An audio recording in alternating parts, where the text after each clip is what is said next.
Everyone hits a bump in the road. What do you do with it?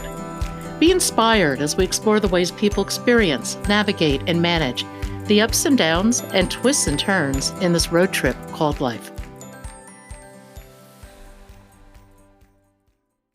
Welcome to another episode of Bump in the Road.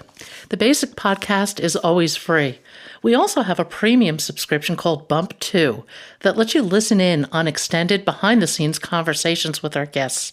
Check it out at www.bumpintheroad.us. Heather Moulder is a high achiever. She built a very successful law career, has 2 wonderful kids, and a great husband.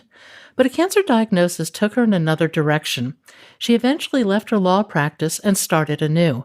In this podcast, Heather shares her journey and some of the wisdom that has come from it. Please welcome Heather Moulder to Bump in the Road. Heather, welcome to Bump in the Road. If you would, tell us your story.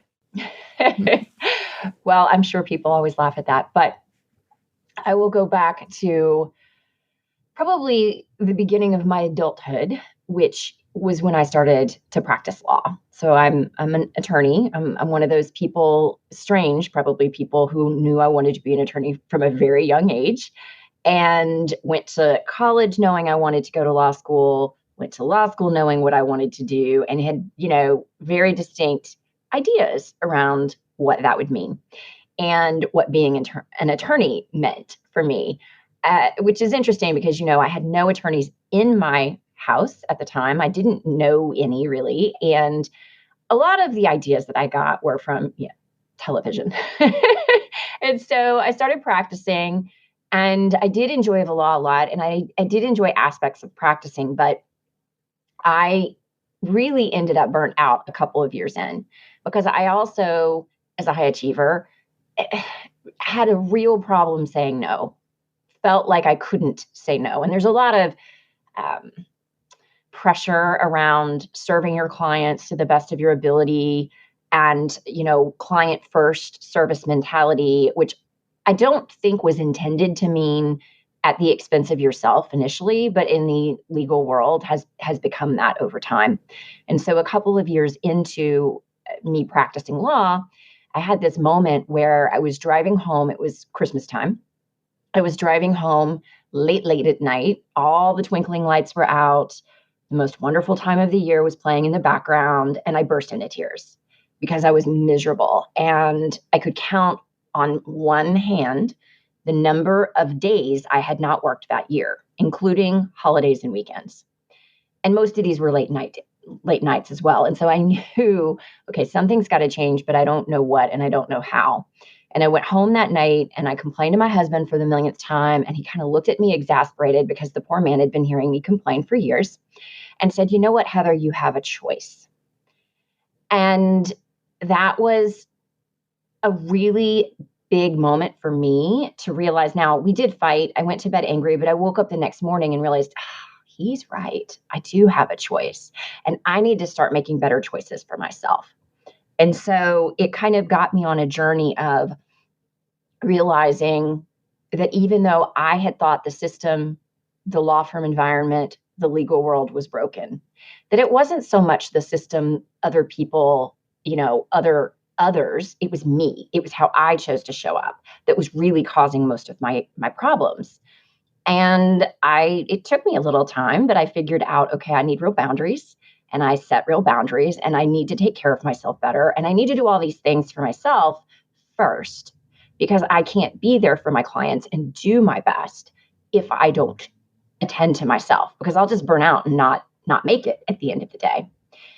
And that worked really, really well for me. And I moved to another firm, because I will tell you, when you have no boundaries for years, you create an environment where people expect certain things. And it wasn't that they were horrible people or mean or anything, but I had created an expectation. And I realized, although I could change it, it would be really hard. And the easiest thing for me was to move firms and start from scratch with my boundaries and my standards. And lucky for me, it worked really well. I made partner.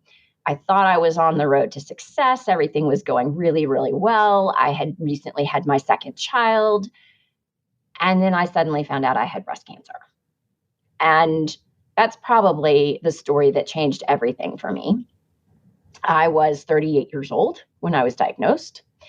My kids were 6 and 2 at the time. My 2-year-old had just turned 2. And I remember sitting there the day that I found out. I was at work and I sat down and I remembered my grandfather's funeral. And my grandfather had been what I considered a really great man because he was well known within in his community, not for the work he did, but for what he did for others, for his service to others, and for how much he helped others.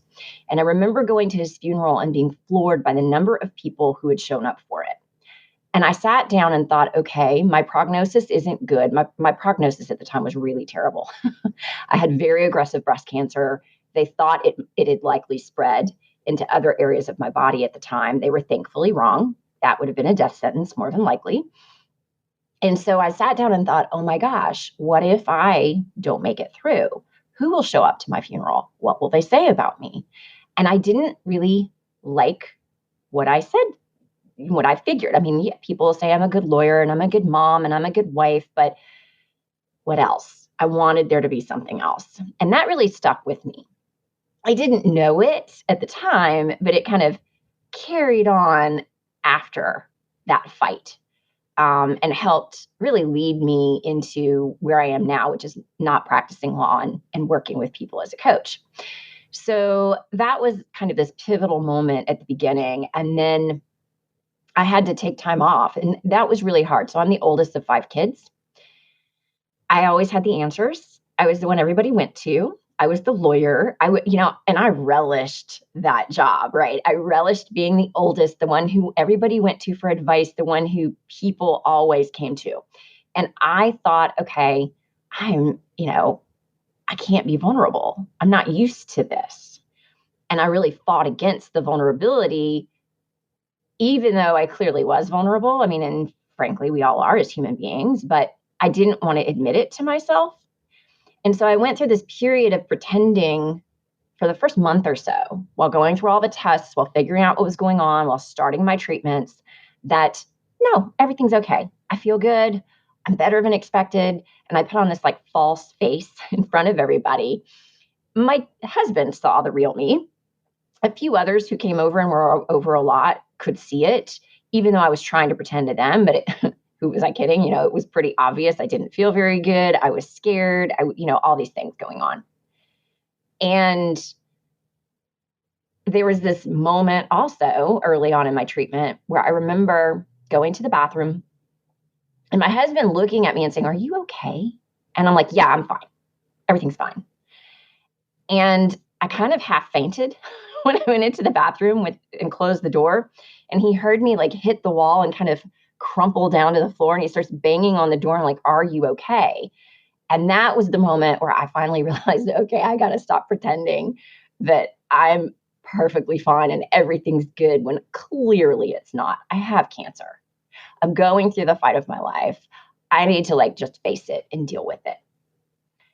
And that was a big turning point for me because up until that point, I'm a big believer in God. I fought with God. I tried to barter with him. Doesn't work very well, by the way.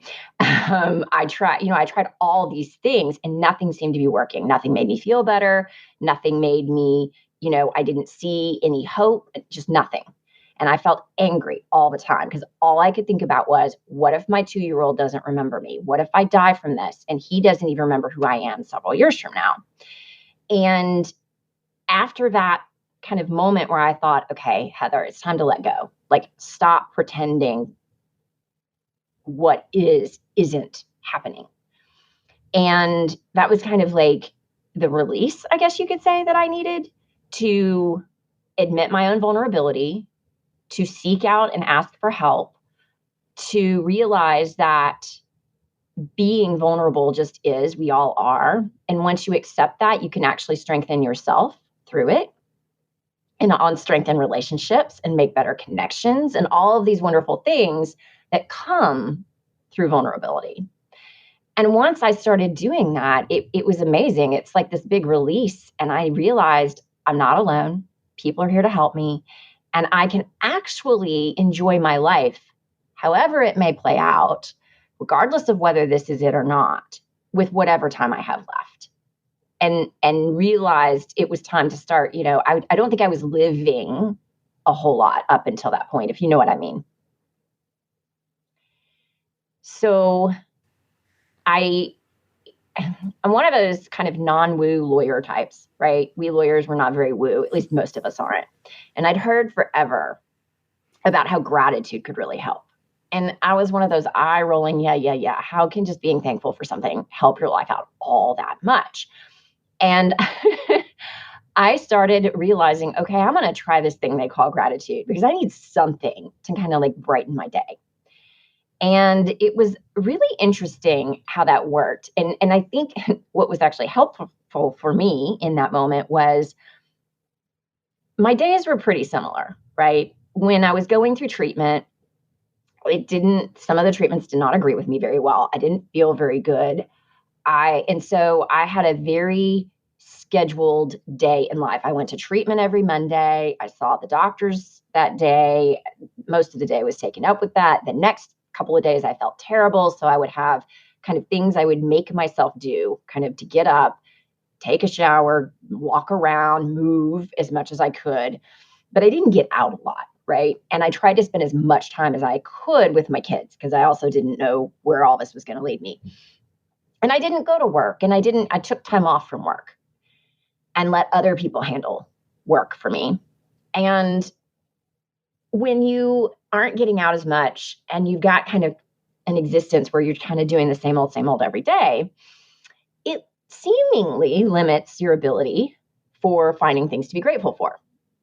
So what it forced me to do was to realize a lot of the little tiny things that we take for granted in everyday life.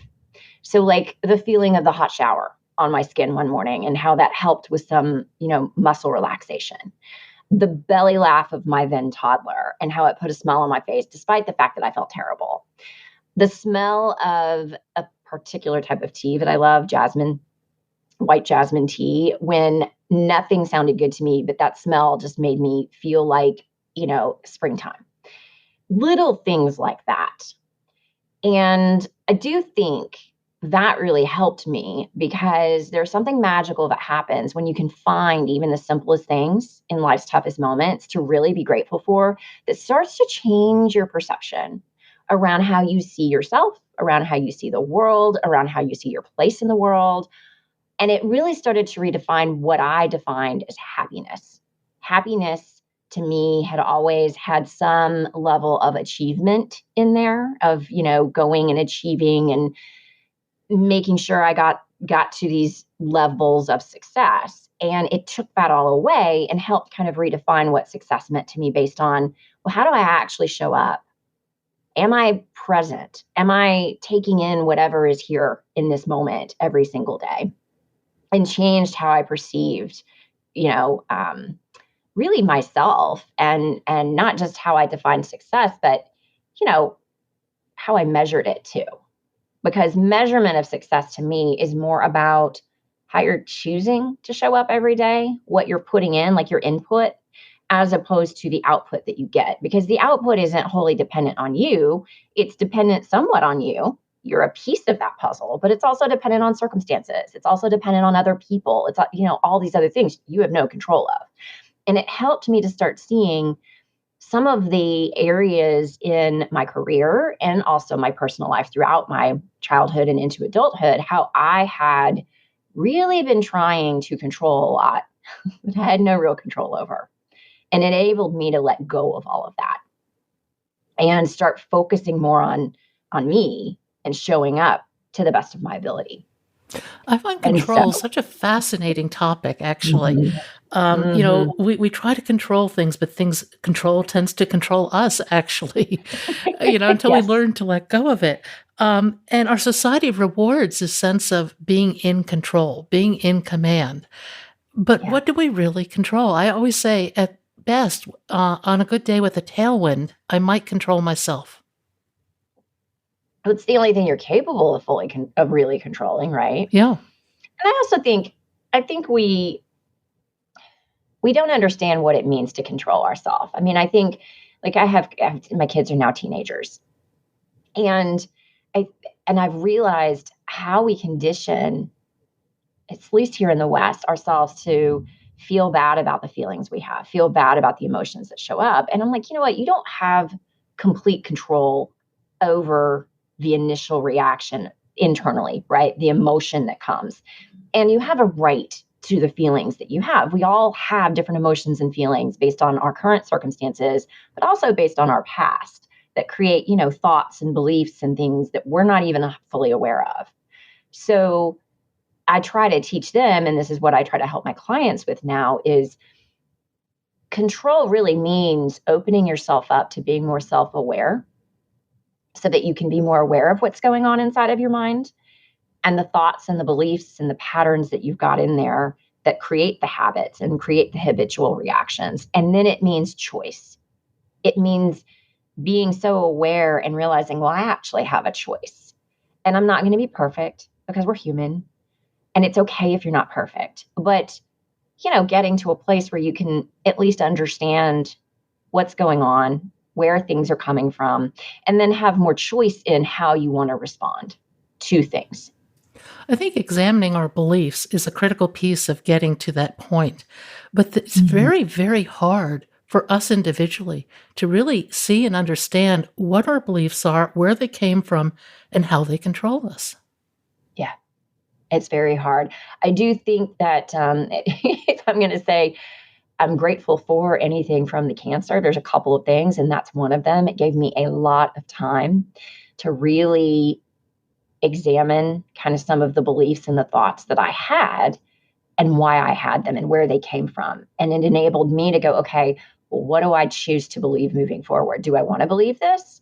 Do I want to not believe this? Do I want to take kind of a middle ground? Where do I want to go with this? And when you have that kind of time and space, it's really hard when, we lead very busy lives. If you look at most people's calendar, they're stuffed full.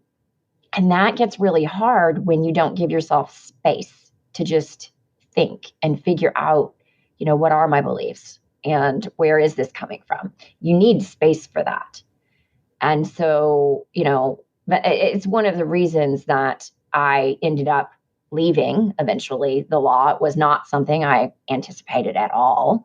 I went through it was almost a year process of fighting the cancer. I had to have surgeries. I had to have a bilateral mastectomy. I mean, all kinds of things. Found out I was a BRCA2 carrier. I don't know if you know what that is, Yeah. but basically a genetic mutation that made it much more likely I was going to get other cancers as well. And so, had to have other surgeries as well as a result of that. And at the end of about a year, started to try to go back. And it's funny because you hear this from others too, who go through not just cancer, but other big life events where life kind of gets disrupted. It changes you, but you don't know how it's changed you. And you don't even 100% realize it's changed you in that moment, right? Because you're just trying to exist to get through it. Yeah. Then you get through it, and there's this, well, I want to go back to quote unquote normal. There's And no you think going of back. normal. No, you think of normal as that time before, right? And problem is you can't go back because you've changed and you've got to figure that out. And I did what a lot of people do. I really tried hard to just go back and pretend that didn't change anything. That whole experience did nothing, to me. It was just something I went through and now I'm over it and I'm going to go back. And I spent a couple of years trying to fight that. And it's weird how I have these pivotal moments. I think we all do. And it's really important to be aware when they happen because they're telling you something. My next one was I was washing dishes. It was a couple years after I'd gone back to work. And it was this moment where it's like I felt like I was above me looking down on me. And that person looked like me. She talked and sounded like me, but she didn't feel like me anymore. And it was this really like strange, almost out of body experience. And that was a sign for me like, okay, I got to figure this out because this going back isn't working. And I had no clue what that meant, but I knew it meant again, sitting down, giving myself space and allowing thoughts and beliefs and things to come out, and starting to ask some questions around, who am I? What do I believe? What are my values? Have they changed? How have they changed? And that was really important for me, going and looking at my values, because my values have always been very prominent in my life. I mentioned my grandfather earlier. I got several of them from him. One is service, and another is family.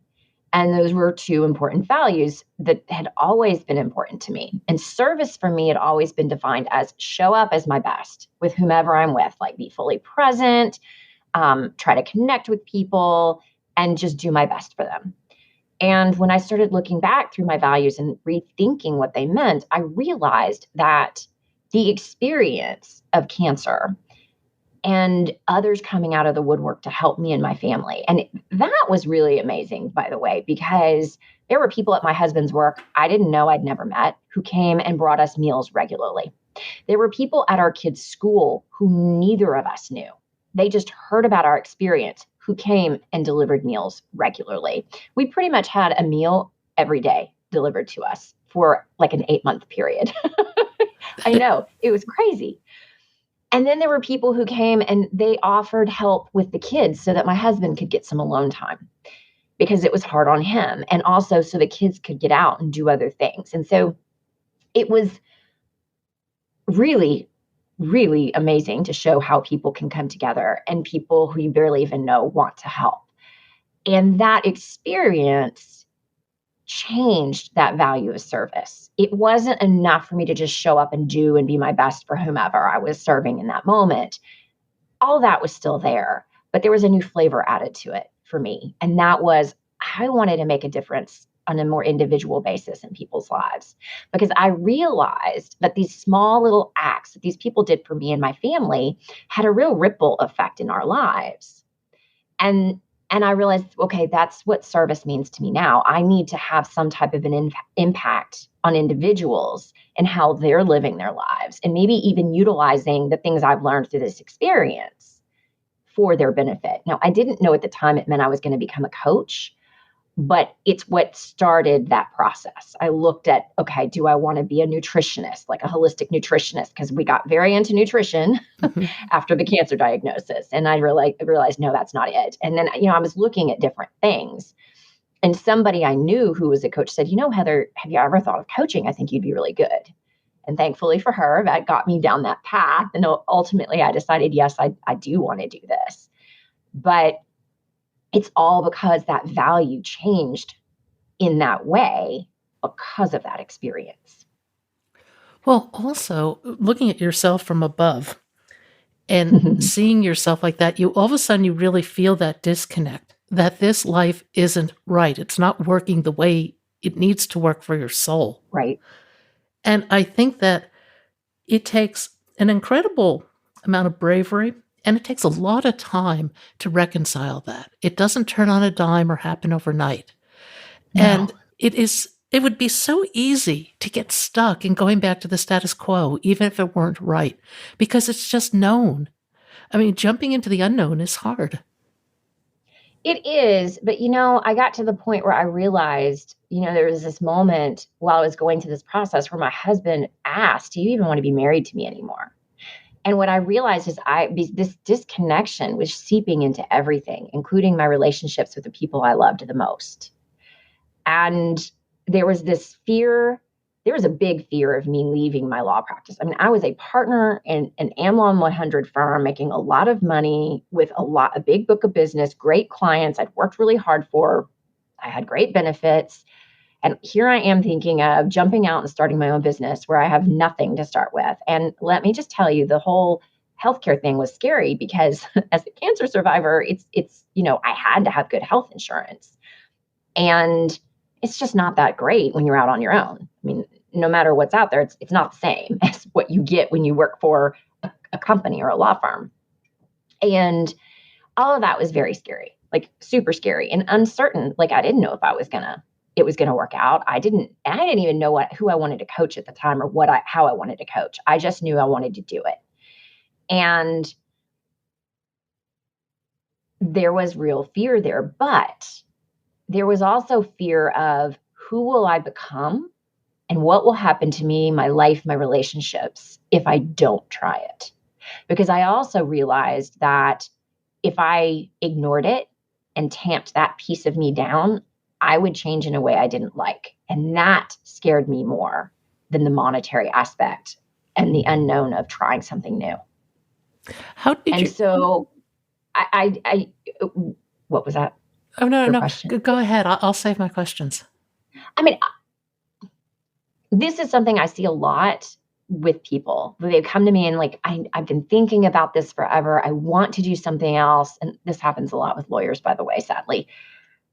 But I just can't because, the typical golden handcuffs. I make too much money. I have, and I'm like, okay, so you're thinking of all of the risk of the unknown change that you want to make, which is correct. But first off, start asking, well, okay, if this happens, what could I do about it? Get yourself into problem solving mode. So I started thinking about that.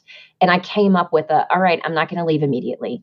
I'm going to do coaching school. I'm going to coach people on the side and I'm going to save money. We're going to actually implement a savings plan over the next year or two. And I made a 2-year plan. I didn't jump for 2 years after I decided I wanted to. So it doesn't mean you have to do it immediately. You don't have to just like jump off a cliff, right? So that's number one. And so that I realized, okay, I can plan around this and be more protected. And then number two, be sure you consider the risk of staying as is because there's definitive risk in that. And we often ignore that risk and actually put it like pen to paper and list the pros and the cons of both sides of the coin. We often look at the cons of making a change and not the pros, and the pros of staying and doing nothing and not the cons. You got to look at it all. And for me, that made it a lot easier because then I could actually put an action plan together and figure out, okay, how does this make sense? As opposed to just like thinking I had to jump off that cliff immediately. So, who do you look for in your coaching business? For my clients, Yeah. like who am I looking to? So I've kind of morphed over time. I primarily work with attorneys. I work with attorneys who really truly want to be attorneys, but they're struggling to make it work. Um, the environment of lawyering isn't the best right now. And you've probably seen some of the articles out there on, attorneys, especially practicing private practice attorneys, have higher levels of depression, have higher levels of drug and alcohol abuse, have much higher levels of anxiety.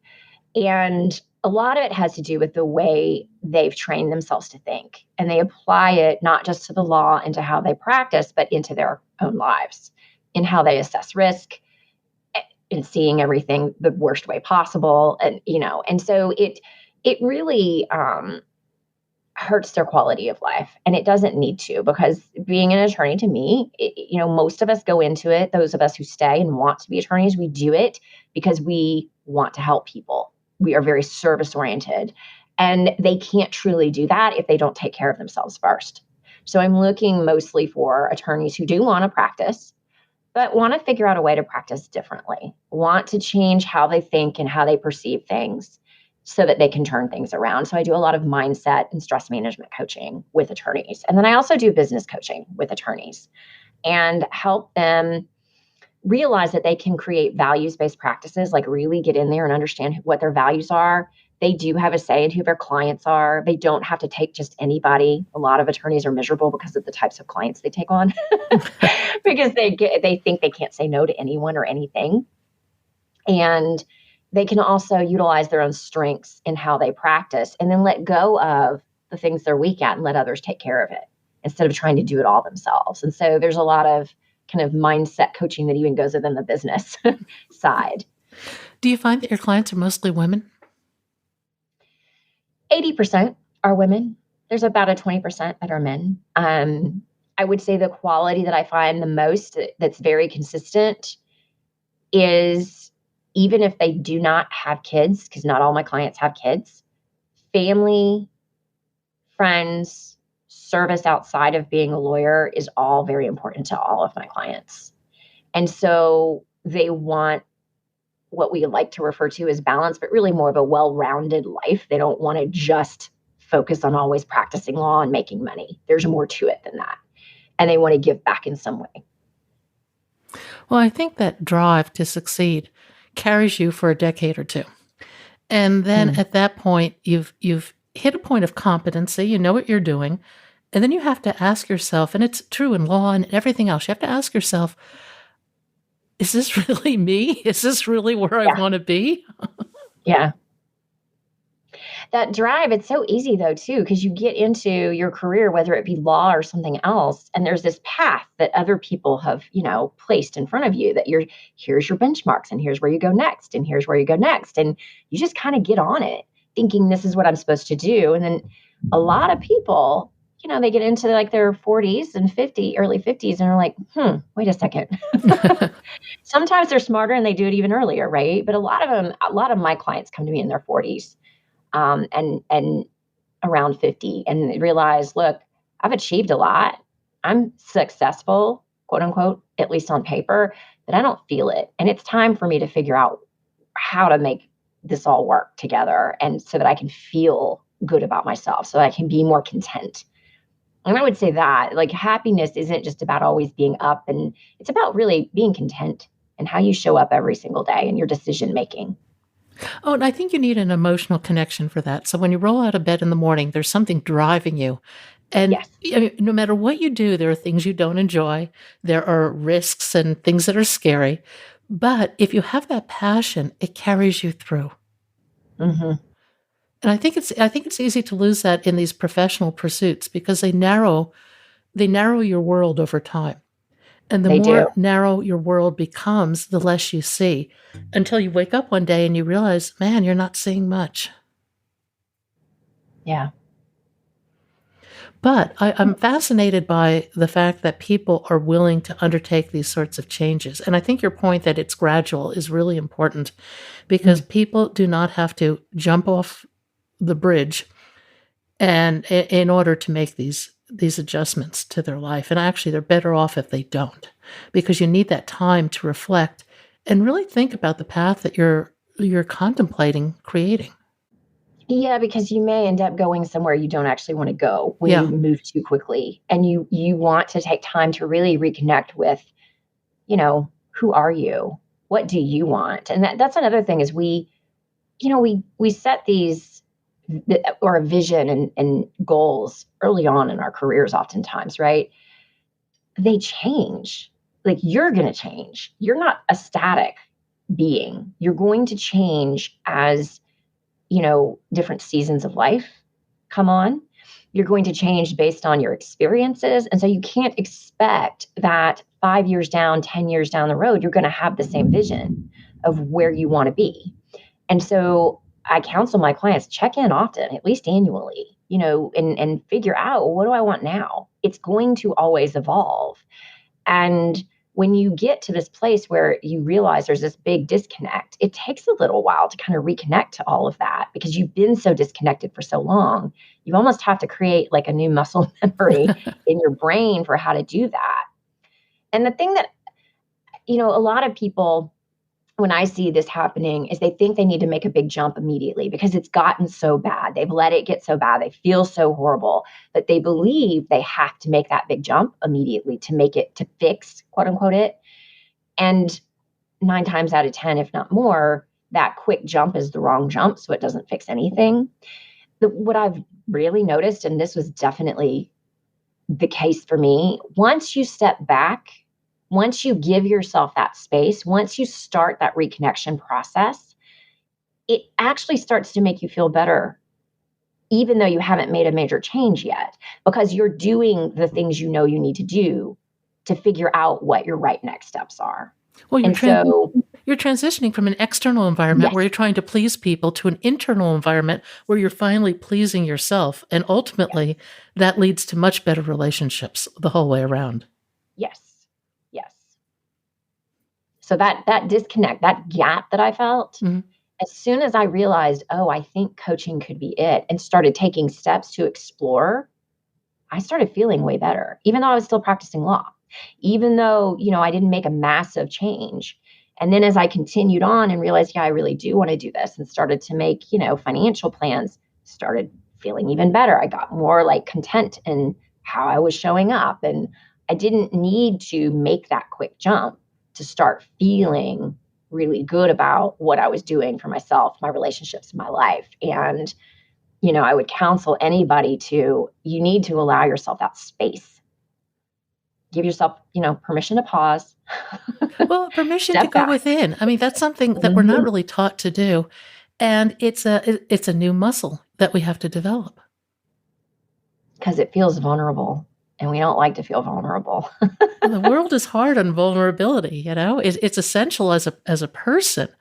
I mean, Yes. when you talked about being vulnerable, you're really looking at surrender, just surrender to the entire experience, which is totally out of your control.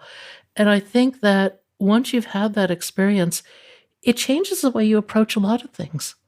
Hmm. Hmm. It really does. I went from really hating to need help, really hating to feel vulnerable, to accepting it and realizing, allowing myself to surrender to it enabled me to strengthen myself and my relationships with others. Because, you know, every person out there, we're meant to connect. Human beings are made to connect with other human beings. And the deeper connections really come when somebody is allowed to use their strengths, their gifts, their talents for the benefit of somebody else who needs it. That's where like the deepest connections come from. And that cancer experience taught me that. And sometimes I'm meant to help others, but guess what? That means I'm meant to be helped too. And that is the case for everybody. But it really did create some deeper relationships and enabled me to realize that they could lift me up and I could gain from it and become stronger for it. Where do you go from here? Well, that I don't honestly know because I don't pretend to know my future anymore. I, currently I'm coaching attorneys. And my business over the last couple of years has morphed several times. I've kind of gone a little more into the business area because I'm really good at it and I love it. I will never not do mindset coaching because I love that too, and utilize it both within my business coaching and non-business coaching.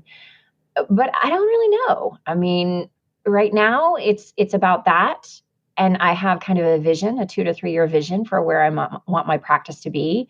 But I no longer think longer than that, if that makes sense, because I realize that it's ever changing, and maybe I'll find something else to do 5 years from now. I don't know.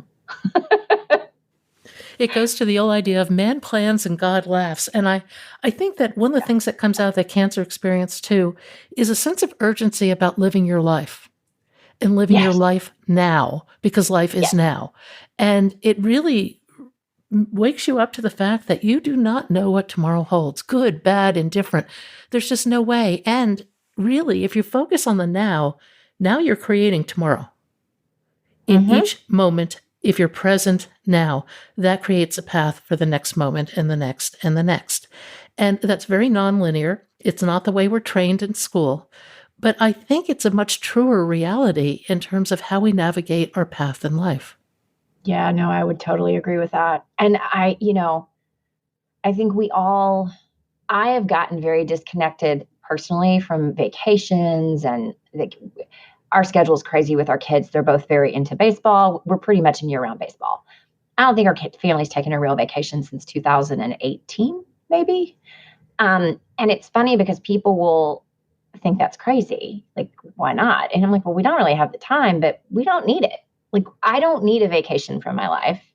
We don't, and not that I say I would never take another vacation and that I don't enjoy them, but I don't see them as the thing to look forward to that a lot of my friends do, as the need to be off and do that to get away. If I go, it's just something to enjoy in the moment and make sure I take advantage of, wherever we go. But it's not something that we feel we need. And I find that kind of liberating. Well, again, you're not looking to anything external or an arbitrary date to make you quote unquote happy. Because I think that for all of us, as we develop the ability to find happiness within, to find gratitude, everything changes. Mm-hmm. It does. Any thoughts on a gratitude practice? Well, I'm very, very supportive of a gratitude practice. I think that a lot of people practice gratitude wrong. They tend to look at bigger things. They tend to repeat themselves. My couple of rules for really helping you with gratitude and helping change your perception is number one, try to make it as specific as you can and look back on the last 12 to 24 hours and be specific about something in your life, like very specific about an experience, about something that happened to you, about someone else, whatever it is. Number two, don't forget the little things, like what I mentioned earlier, right? We take advantage of so many things. Try to include at least one thing per day. Number three, 3 to 5 things per day. Force your mind to go out and really get specific and see 3 to 5 things per day. And if you do that regularly for a while, it will start to force you to look for things to be grateful for. And then the final thing I would say is try reframing within your gratitude. So when something happens that's unexpected, that's not good, you don't get the outcome you want, whatever it is, or maybe you're in the middle of something that's really tough, like a tough experience, find the thing to be grateful for in it, because there really is something you can be grateful for, whether it's, I'm getting help from somebody else that I didn't realize had this talent or strength, or I'm creating a new relationship that wouldn't be but for this, or I'm growing myself in some way, shape, or form. Find that as well, because that really helps you to be grateful for just about anything. Thank you for listening. I hope you'll support this podcast by becoming a Bump 2 subscriber. Buy us a cup of coffee. It's your support that makes this podcast and website possible. I hope you found something in today's podcast that inspires you along your own life's path, because sometimes a bump in the road is actually a portal into a more conscious and meaningful life.